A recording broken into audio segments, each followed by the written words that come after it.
พวกเจ้าเคยได้ยินเรื่องผีโปงข้างบ่หลายคนอาจสิฮู้จักแต่ว่าผีปอบผีกะแต่ทางอีสานบ้านเฮาเนี่ยผีโปงข้างนี่ล่ะโตแสบที่สุดเลยมันบ่ได้หลอกให้ย่านอย่างเดียวแต่มันสิเฮ็ดให้เจ้าหลงทางจนหาทางกลับบ้านบ่พอมื้อนี้ข่อยสิเล่าเรื่องบักจอยหาเลาะยิ่งนกยิ่งหนูยังมื้อคืนมันพอกับตัวมาแล้วจนเกือบเอาชีวิตบ่รอดคืนนั้นเดือนงายพ่อกระเทินบักจอยมันสะพายปืนแก๊ปย่างลัดป่าละเมาะกะว่าสิไปหายิ่งหนูพุกแถวตีนผู้นั่นละย่างไปย่างมา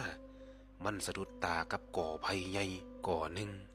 มันว่ามันเห็นนกเข้าแมวตาแดงๆตัวหนึ่งจับอยู่เทิงก่อไผ่นั่นมันกะว่าสิย่องเข้าไปยิงแต่หน้าแปลก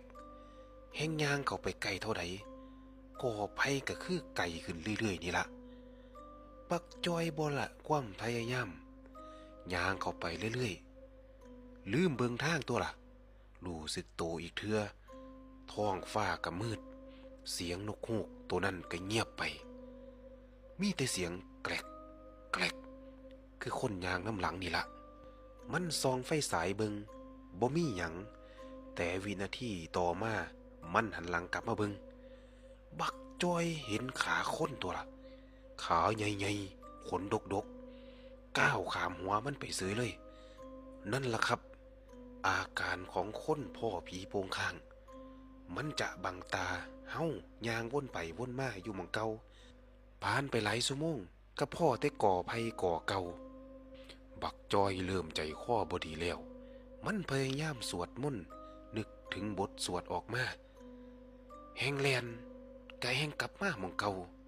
จนมันนึกถึงคำคนเฒ่าคนแก่ว่าถ้าหลงป่าพ่อผีบังตาให้ถอดเสื้อถอดผ้าออกแล้วก็ใส่กลับทางหรือบ่ซั่นก็ให้ก้มลอดเบิ่งไต่วางขาเจ้าของบักจอยก้มลงลอดไต่วางขาเจ้าของเท่านั้นล่ะพ่อแม่พี่น้องเอ้ยมันเห็นร่างสูงปี๊ดเลยยืนค้ำก่อไผ่อยู่หน้าตาเละๆตาปูนๆกำลังหัวขวัญอย่างสะใจที่เห็นคนหลงทางบักจอยยิงปืนขึ้นฟ้าดังเปี้ยงแล้วก็แล่นหนีแบบบ่คิดชีวิตสุดท้ายแล้วบักจอยแล่นมาโผล่อยู่เถียงหน้าท้ายหมู่บ้านตอนตีสี่สภาพแขนขาถลอกปอกเปิกไปเบิดตั้งแต่มื้อนั้นมามันบ่กล้าย่างเข้าป่าคนเดียวตอนกลางคืนอีกเลยแล้วพวกเจ้าล่ะเคยย่างเข้าป่าแล้วพอเหตุการณ์